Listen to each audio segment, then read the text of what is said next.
Avons-nous été frappés par le changement de titre donné au peuple de Dieu dans ces chapitres 1 Samuel 13, 7 et 19, 23, où le peuple de Dieu est appelé quelquefois les Hébreux et d'autres fois Israël. Et si nous regardons de plus près, nous verrons que l'Esprit du Seigneur nomme son peuple les Hébreux lorsqu'il est du côté des Philistins. Il est Israël lorsqu'il ne l'est pas.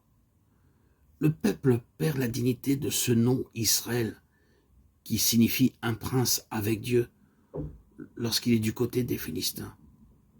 Lorsqu'il n'est plus de ce côté des Philistins, alors même qu'il reste dans un état de faiblesse et loin d'être ce que Dieu voudrait pour lui, le Seigneur dans sa grâce l'appelle encore Israël. Mais les Philistins appellent toujours les hommes d'Israël les Hébreux, et le Seigneur permet que ce titre leur reste lorsqu'ils sont entre les mains des Philistins. Leur dignité de prince avec Dieu est perdue. Qu'est-ce qui fait de nous des princes avec Dieu? C'est notre vie de prière et notre vie dans la parole. Nous perdons notre dignité, notre position, notre ascendance si l'ennemi peut nous dérober de notre vie de prière et de notre vie dans la parole. Cela n'est-il pas vrai dans notre expérience? Naturellement, c'est vrai. Cela nous a probablement été enseigné lorsque nous sommes devenus enfants de Dieu.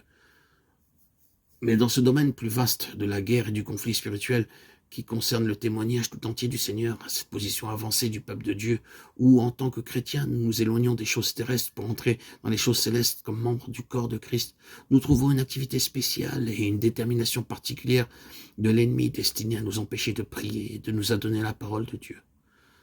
En luttant contre cette vie de prière et cette vie dans la parole, en l'empêchant, en l'entravant et en la détruisant, il démorisera bientôt l'Église et ses membres spirituellement et les dérobera de leur ascendance.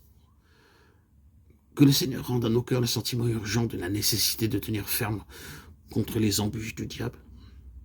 Car les embûches du diable ne sont pas dirigées uniquement pour s'opposer à la vie de prière que nous avons, mais pour nous empêcher d'avoir une vie de prière et une vie dans la parole de Dieu toujours plus grande. À pardonner cette répétition, nous sommes certains qu'elle est nécessaire. Nous réalisons que si l'ennemi peut y arriver, nous n'aurons pas de vie de prière. Il se servira de tout ce qui est concevable, naturel ou surnaturel, pour empêcher notre vie de prière et notre vie dans la parole de Dieu. Ce sont là les deux rames puissantes de notre guerre. Ces deux armes que le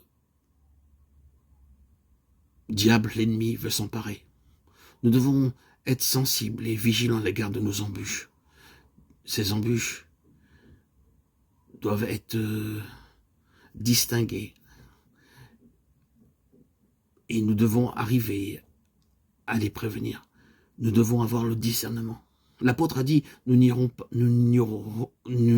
pas ses desseins, de Corinthiens 2:11, en parlant du diable.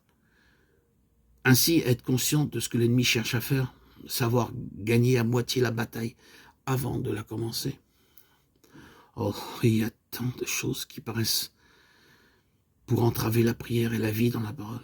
Elles se présentent d'une manière si naturelle, elles viennent de manière si simple et si ordinaire. Elles semblent être si naturelles, simplement ces choses qui arrivent naturellement, et peut-être auxquelles nous pouvons nous attendre. Mais après quelques semaines passées ainsi, nous découvrons que notre vie de prière a disparu. Comment a-t-elle disparu? L'ennemi n'a fait aucune démonstration. Il ne nous a pas prévenus qu'il allait détruire notre vie de prière par ceci et cela.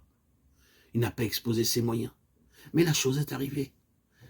Ils nous font absolument veiller et prier sans cesse.